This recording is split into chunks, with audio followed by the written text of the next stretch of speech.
Perkenalkan, nama saya Trisha Telenggen dengan NIM 1711-2010-1097. Saya dari Universitas Pembangunan Indonesia, Fakultas Keperawatan. Saat ini saya akan mempresentasikan hasil diskusi saya, yaitu asuhan keperawatan kegawat daruratan perdarahan postpartum.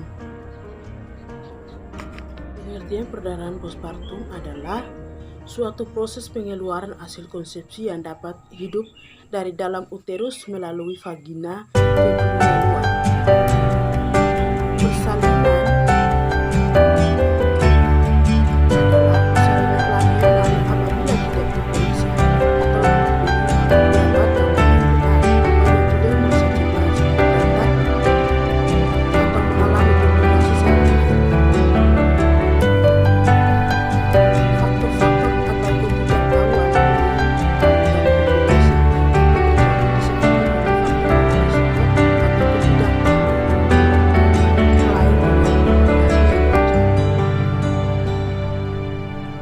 disebabkan oleh faktor dari dalam atau dari luar.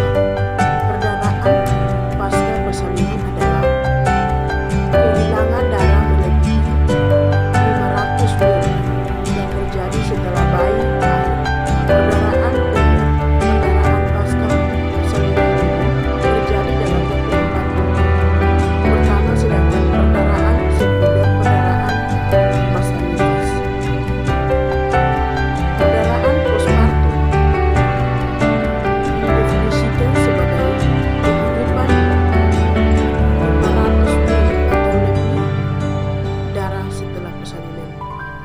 Per vagina. Pengajian merupakan langkah awal dari proses keperawatan. Benar dan terarah akan mempermudah dalam merencanakan tindakan dan evaluasi dari tindakan yang dilaksanakan. Pengajian dilakukan secara sistematik dan risiko informasi subjek dan objek dari klien yang diperoleh dari wawancara dan pemeriksaan fisik.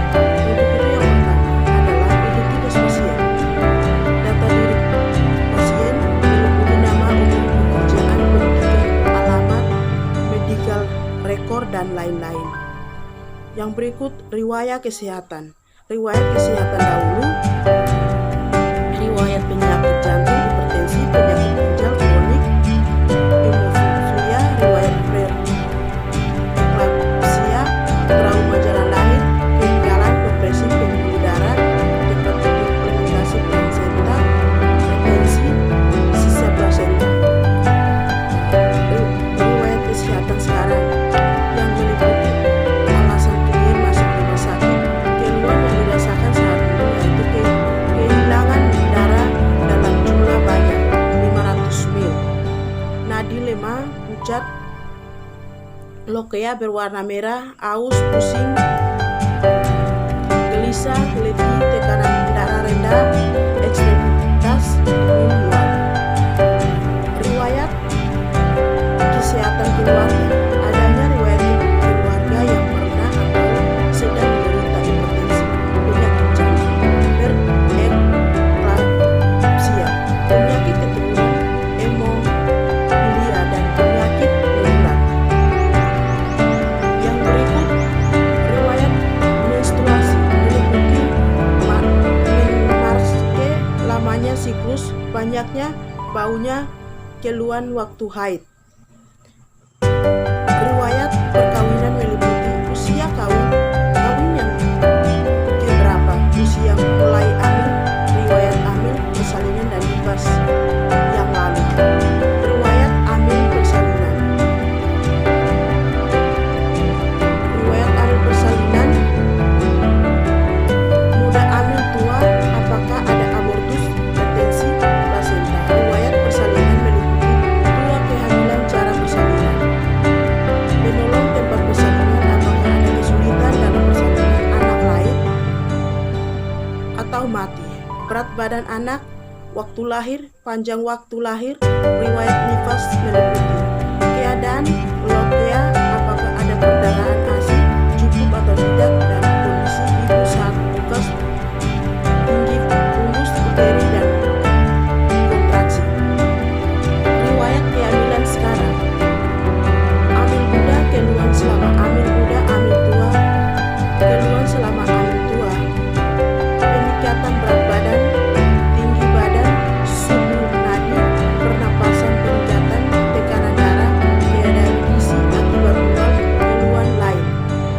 Riwayat antenatal, cara meliputi, di mana tempat pelayanan beberapa kali perawatan serta pengobatan yang didapat.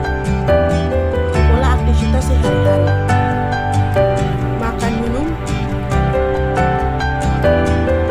eliminasi meliputi pola dan efek sejumlah warna konsisten adanya perubahan pola mesti dan defisit BAB.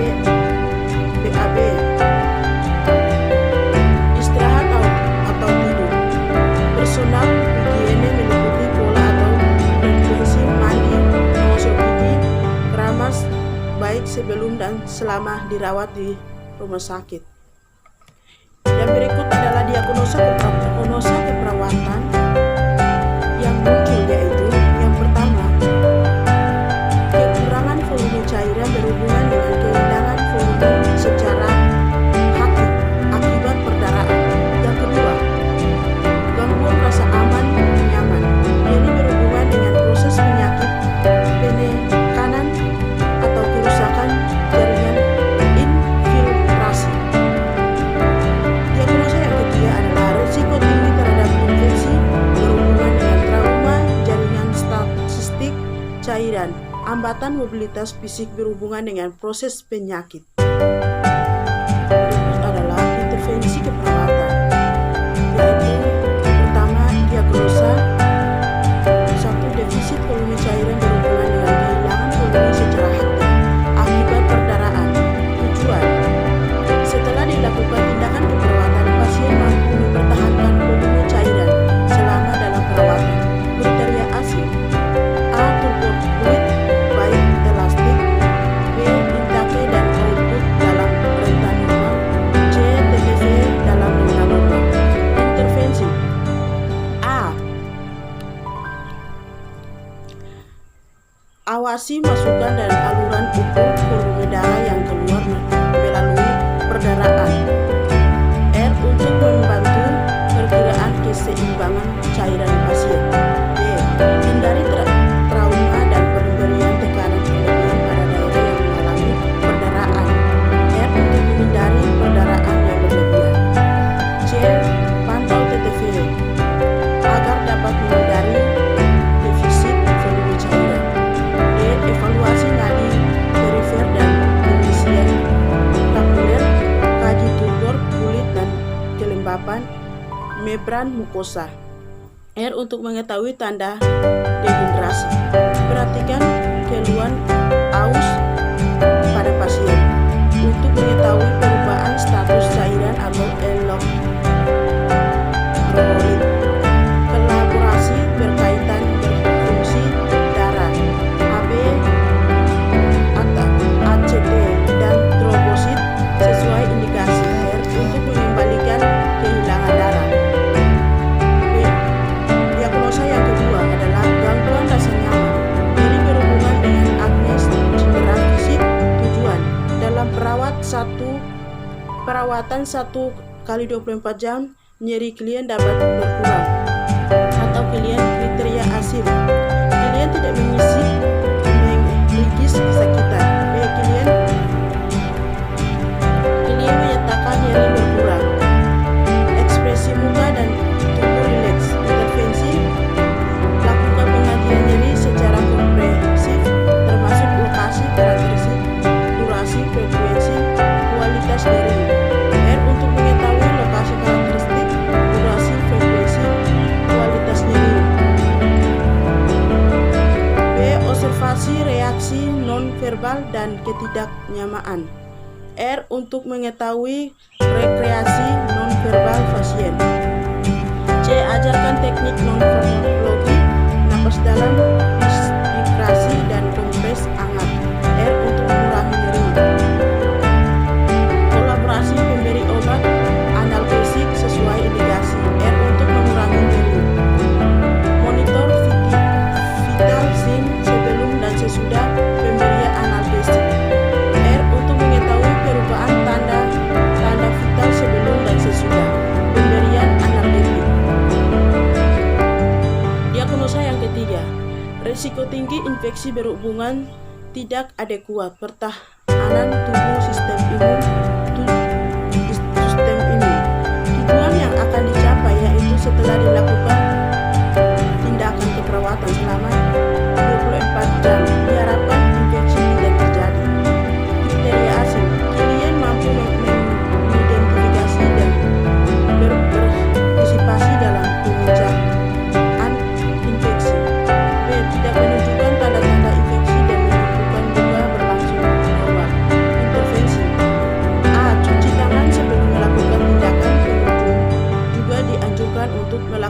hal yang sama.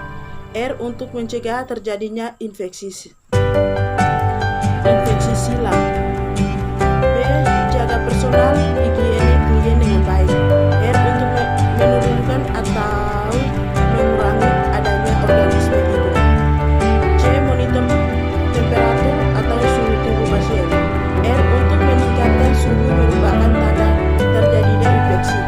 D. Kaji semua sistem tubuh untuk melihat tanda-tanda infeksi. R untuk mencegah mengurangi terjadinya risiko infeksi. E. Kolaborasi pemberi antibiotik bila diindikasikan. R untuk adanya indikasi yang jelas sehingga antibiotik yang dapat diberikan dapat mengatasi organisme penyebab infeksi.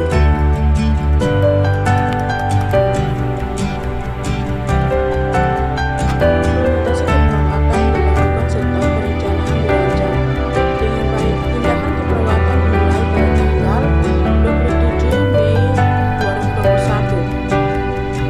Pada hari pertama dilakukan implementasi keperawatan yang diagnosa keperawatan. Untuk diagnosa yang pertama adalah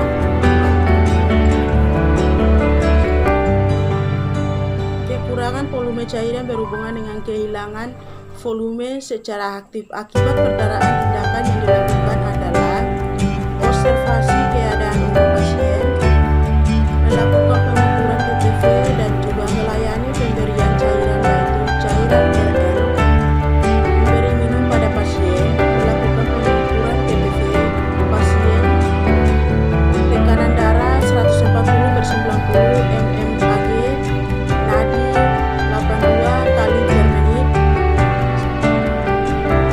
suhu 37,0 Celcius, respirasi 20 kali menit.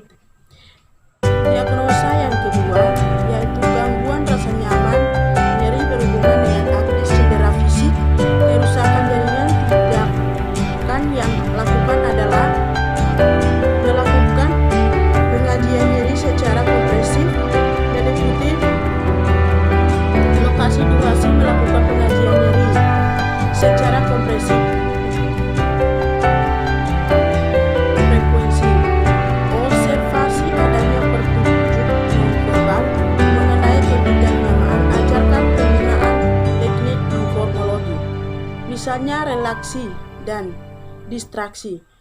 Kolaborasi pemberian obat analgesik yaitu keterolak. Anjurkan pasien untuk beristirahat yang cukup, bantu pasien untuk mendapatkan posisi yang nyaman, gunakan bantal untuk menumpang area nyeri. Pada melakukan perawatan payudara pasien. Diagnosa yang ketiga, risiko infeksi berhubungan dengan trauma jaringan dan penurunan AB. Implementasi yang telah dibuat yaitu perlindungan infeksi monitor, adanya tanda dan gejala infeksi, kemerahan, nanah, bengkak secara sistematik dan lokal, monitor kerentaan terhadap infeksi, batasi jumlah pengunjung yang sesuai, ajarkan tindakan aseptik untuk pasien berisiko, observasi keadaan luka, melakukan perawatan luka, anjurkan tindakan asupan nutrisi yang cukup, kolaborasi pemberian obat antibiotik, ajarkan pasien dan keluarga tentang pencegahan infeksi. Evaluasi keperawatan. Tahapan evaluasi merupakan tahapan metode dan proses yang digunakan untuk menilai keberhasilan asuhan keperawatan atas tindakan yang diberikan. Mahasiswa melakukan evaluasi pada setiap tindakan berdasarkan diagnosa yang ditetapkan dengan menggunakan metode SWOT. Tanggal 27 Mei 2021. Pada diagnosa yang pertama yaitu kekurangan volume cairan berhubungan dengan kehilangan volume cairan akibat perdarahan. Tindakan jam 1:35 yaitu suhu tubuh, nyonya DB mengatakan masih berdarah. Observasi tekanan darah 140/90 per 90 mmHg, suhu tubuh 38,5 Celcius, nadi 96 kali per menit. A. Masalah belum teratasi karena pasien masih tampak lemah. Mukosa bibir kering dan juga AB pasien masih rendah yaitu 4,5. B. Intervensi dilanjutkan. Diagnosa yang kedua. Pada diagnosa yang kedua yaitu gangguan rasa aman, nyaman, nyeri berhubungan dengan agen cedera fisik belum teratasi. Subjek karena pasien menyatakan masih terasa nyeri pada pasien banyak bergerak dan juga batuk. Observasi pasien tampak memiliki kesakitan apabila batuk dan bergerak. A. Masalah belum teratasi. B. Intervensi dilanjutkan. C atau tidak. Diagnosa ketiga.